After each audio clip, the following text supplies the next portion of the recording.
Magandang hapon sa inyong lahat. Maaari bang magsitayo para sa ating panalangin na pangungunahan ni Binibining Lundaw?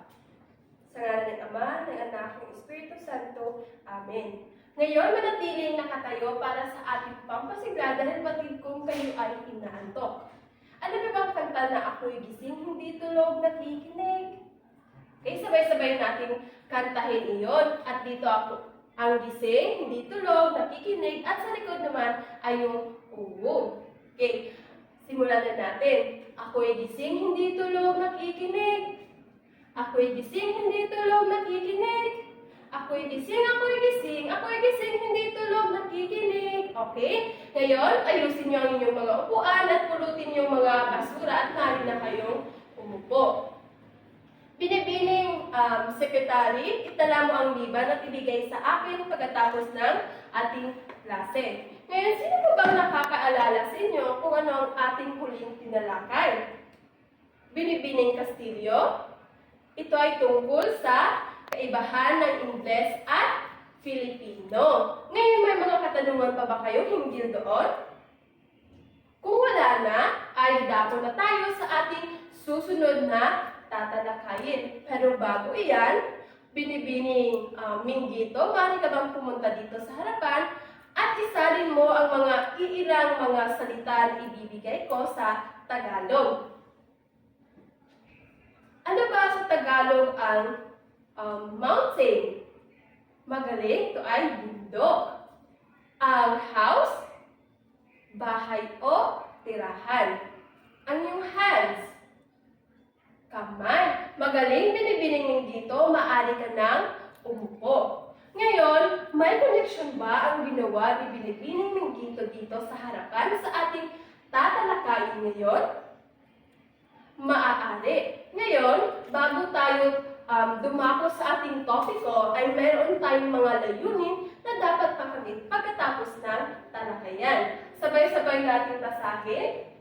Pagkatapos ng talakayan, ang mga mag-aaral ay inaasahan na natutukoy ang kahulugan ng pagsasalin at tagasalin, na nakapagsasadula ng senaryo tungkol sa kaibahan ng pagsasalin at tagasalin.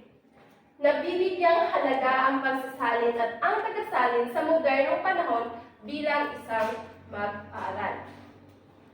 Ngayon, ang ginawa ni Binibining Minggito dito kanina ay konektado sa ating gagawin ngayon dahil ang ating tatalakayin ay tungkol sa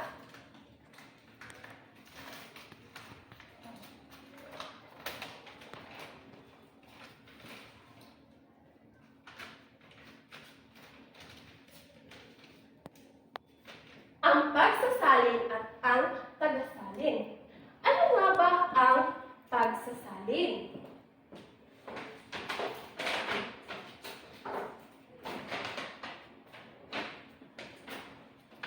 Maaari bang sabay-sabay na basahin?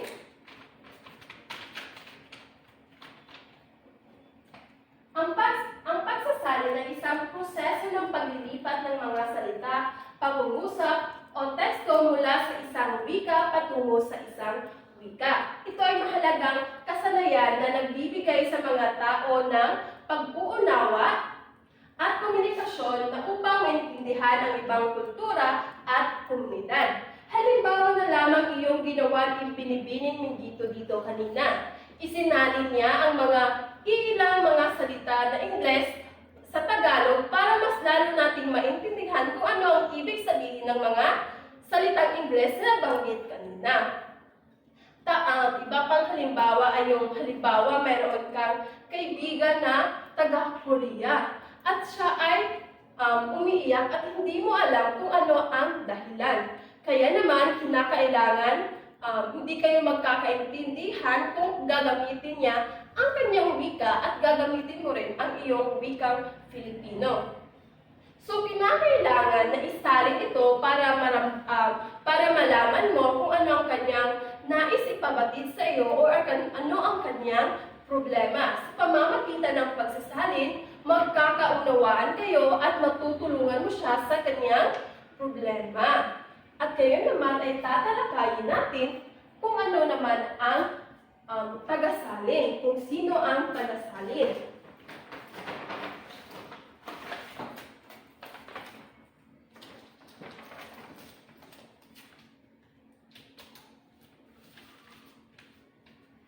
Maaari bang basahin kung ano ang tagasalin? Ay ang taong gumagawa ng pagsasalin. Ngayon, ang mga taong gumagawa ng pagsasalin ay isang mga professional na nag-aaral at nagpapahusay upang mas maunawaan ang mga kanilang kinakailangan na isalin. Kinakailangan ito ng malawakan at mas malawakang kaalaman o ng isang tao para maintindihan niya at mas epektibo ang kanyang isasalin na teksto. Ngayon, may ipapakita ko sa inyong larawan na mga sikat na tagapagsalin sa mga kilalang sikat na tagapagsalin. Una na dito ay si Fray Gaspar de San Agustin. Siya ay kauna-unahang nagtangkang isalin ang doktrina Kristiyana. Ang kasunod naman dito ay si Gregory Rabasca. At ang kasunod na sikat ay si Laida Dawis. At ang pang-apat naman ay si Harriet D. Ones. At marami pang ibang mga sikat na tagapagsalin na kilala. Ngayon, meron pa ba kayong mga katanungan hinggil sa ating tinalakay ngayon?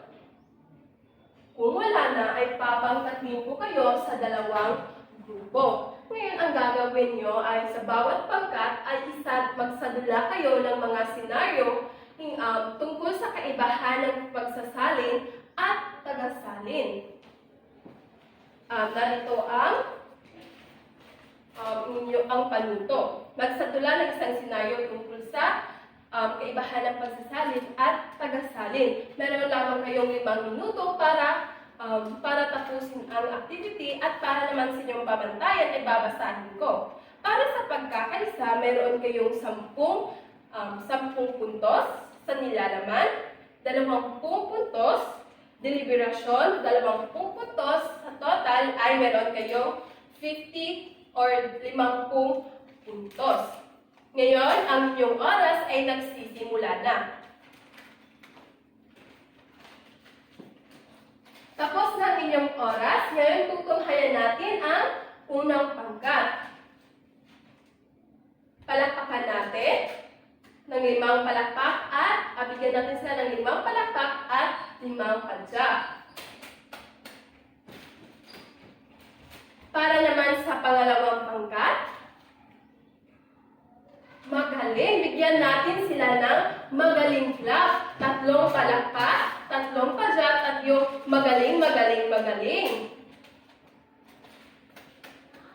Ngayon, para sa inyong nakuhang puntos sa bawat pangkat, meron kayo ang pangkat una ay mayroon na 50 puntos. At sa pangalawang pangkat naman ay 50 puntos din. Palakpakan ang inyong mga sarili dahil ang gagaling nyo mag-acting dito sa harapan. Wala na ba kayong mga katanungan? Kung wala na, ay ako naman ang magtatanong.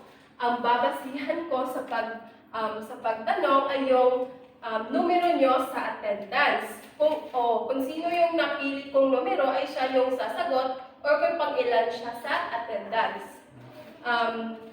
Number 22. Maaari ka bang tumayo? Okay, magaling binibining. Montesino, tumayo ka muna. Ito ang iyong katanungan. Para sa iyo, ano ang pagkakaiba ng pagsasalin at tagasalin at ang tagasalin?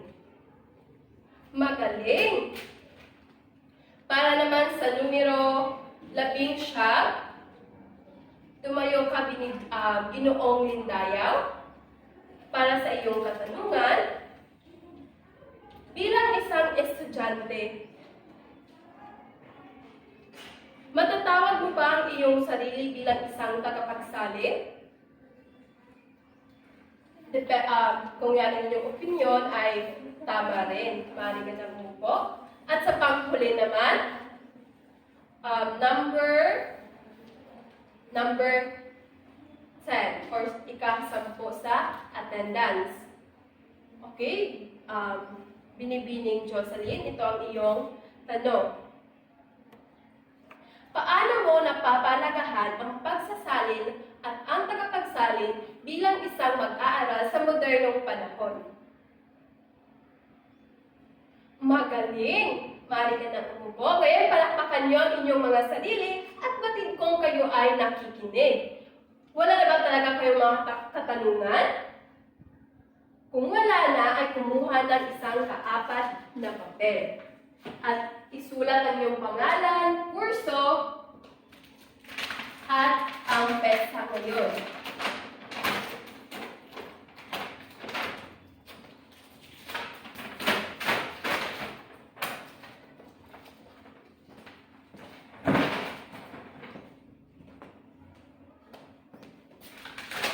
Huwag mag-ingay.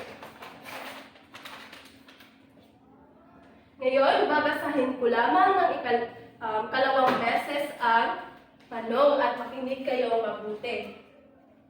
Para sa unang tanong, pangalawang tanong, ikatlo hanggang limang tanong. Ngayon, tapos ng lahat, ipasa ito sa harapan, tapos man o hindi. Kumuha naman ng inyong mga kwaderno at isulat ang para sa inyong takdang aralin. Gumawa kayo ng refleksyon tungkol sa ating tinalakay ngayon. Wala na bang mga katanungan? Kung wala na, ay paalam na sa inyong lahat. Paalam.